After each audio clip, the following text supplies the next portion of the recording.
Kita beralih ke perkembangan kasus pembunuhan Vina Cirebon. Saudara, tim kuasa hukum tersangka Peggy Setiawan menyiapkan jejak digital Peggy sebagai bukti bahwa Peggy berada di Bandung saat Vina ditemukan tewas.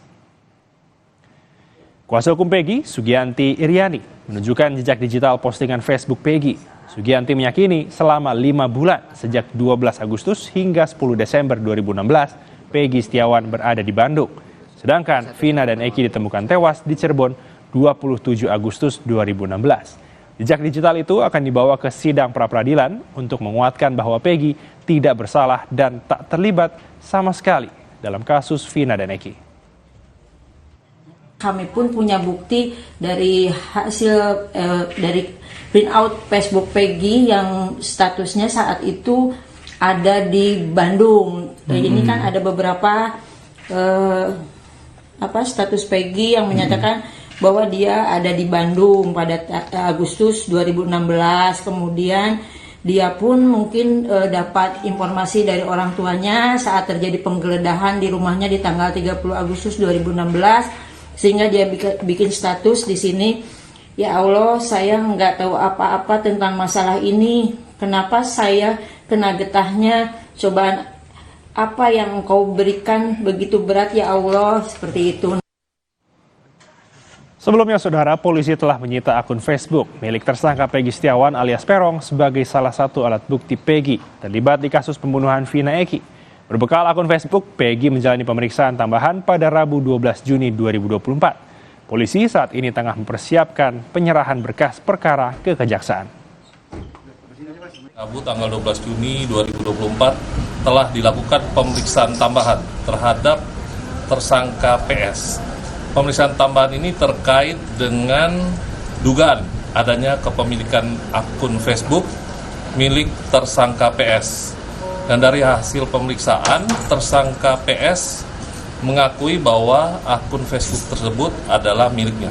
Akun Facebook yang diduga milik tersangka PS telah dilakukan penyitaan oleh penyidik dari Ditreskrimum Polda Jawa Barat.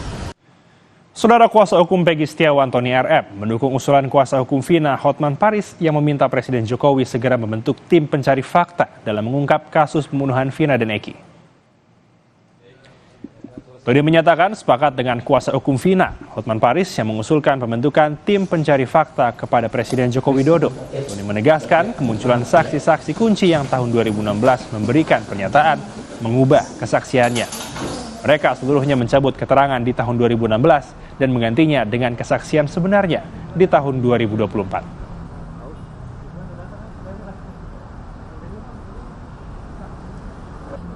Kuasa hukum Peggy Setiawan sepakat dengan usulan keluarga almarhumah Vina yang disampaikan melalui kuasa hukumnya Bapak Hotman Paris untuk mengusulkan kepada Bapak Presiden Republik Indonesia yang terhormat Bapak Joko Widodo agar membentuk tim pencari fakta.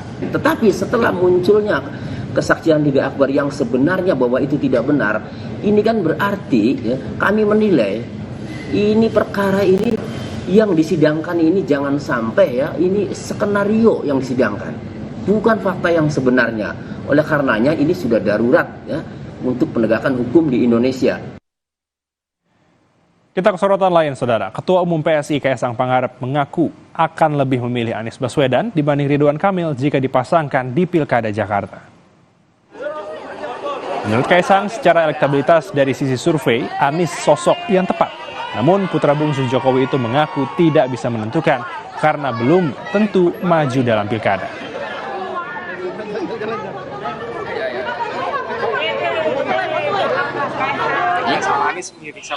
Kenapa? Kalau untuk disandingkan, ini kalau ini aja ya, ini kan saya belum bisa, saya juga kan belum dicalonkan juga. Dan kalau misalnya ngelihat survei ya paling realistis dengan Pak Anies. Tapi pandangan Mas Kaisang terhadap sosok RK dan sosok Anies itu seperti apa, Mas? Sama-sama baik, semuanya orang hebat. Pak Anies kan kemarin juga salah satu calon presiden juga.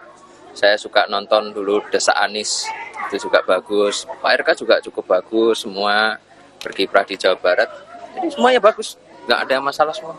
kita mah komunikasi dengan semuanya. Tapi kan Kim mengatakan bahwa Pak Anies itu sudah masuk dalam radar dan hanya nama Pak RK. Dan katanya lebih mungkin adalah Mas Kaisang berpasangan dengan Pak RK itu.